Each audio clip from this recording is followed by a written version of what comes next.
Alors Guillaume Darousset, bonjour. Bonjour. Alors la marque de vêtements que vous portiez bébé, ou plutôt que vos parents vous faisaient porter quand vous étiez bébé, est-ce que vous vous en souvenez? Est-ce que vous avez encore des couleurs, des images qui vous viennent en tête? Oui, c'était blanc et c'était petit bateau. Voilà, déjà. Déjà, ce qui prouve que les années passent et la marque est toujours là, c'est ça? Oui, parce que finalement, c'est la marque de l'enfance, des générations passées, présentes et futures. Voilà, elle est toujours là et elle sera toujours là.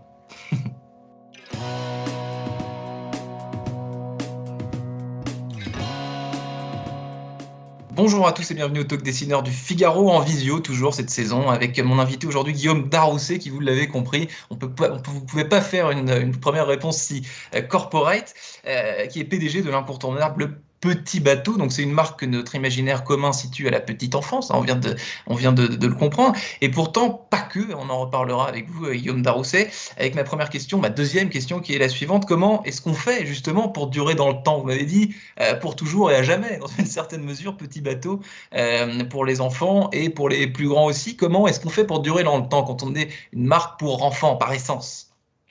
Je vais vous parler un peu de l'ADN de cette marque, de l'histoire. Oui, effectivement, ça fait 130 ans que la marque est là et elle repose en fait sur trois piliers fondamentaux. C'est l'innovation, c'est le confort et c'est la durabilité des produits, un sujet très d'actualité. Alors Mhm. l'innovation, vous le savez, hein, on a une vision particulière de l'enfance chez Petit Bateau où on aime l'enfant joyeux, l'enfant qui joue dans la nature, donc ça nous va bien. C'est aussi l'innovation produit. Mhm. Le col américain, la culotte hein, qui Le était bloomer. voilà, le ciré, enfin voilà, il y a plein d'innovations chez nous. Le deuxième point, c'est le confort. Et Mhm. parce qu'on délivre un produit finalement qui facilite le mouvement des enfants. Mhm. Ouais, Et donc qui est confortable pour tout le monde, hein, y compris les adultes. Et ouais. finalement, le sujet presque, j'allais dire, d'actualité, encore plus aujourd'hui qu'à 130 ans, mais c'est le cas depuis 130 ans, on a des produits extrêmement durables Mhm. qui sont faits pour durer de génération en génération, de cousin en cousin. On Voilà. reparlera de Ouais, cet bien aspect sûr. durable qui est très à la mode, hein, plus que jamais, qui est essentiel Ouais. pour le textile. Un cycle, parce que la mode pour bébé, les couleurs, les formes, vous en avez un peu parlé, c'est quelque chose qui change aussi, en fait, avec les années, comme les marques pour adultes, les vêtements, la mode des Converse, enfin, je sais pas, ce genre de choses. Un cycle de vêtements pour bébé, un cycle de mode, ça dure combien de temps, en gros? C'est pareil que pour les adultes ou c'est plus long, plus court, hein?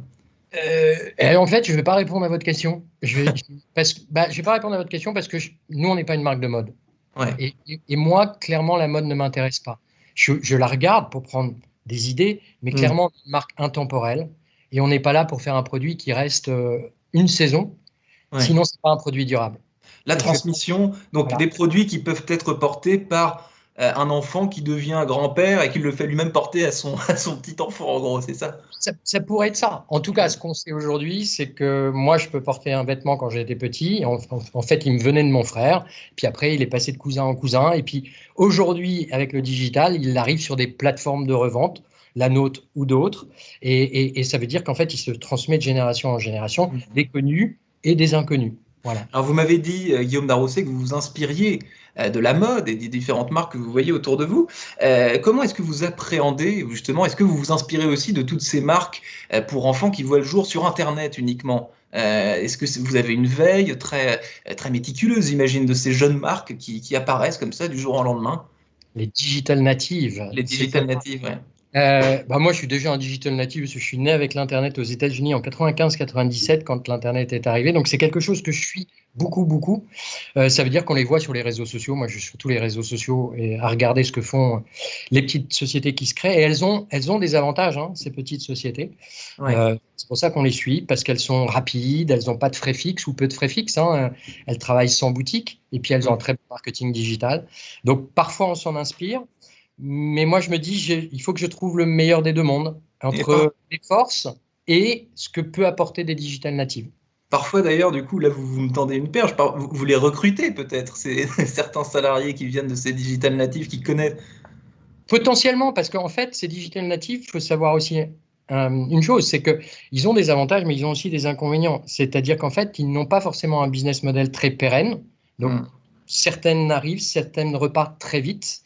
Elles ont toujours Ouais. du mal à finalement se rentabiliser. Aujourd'hui, une société qui n'est pas rentable n'est pas pérenne dans le futur. Hmm.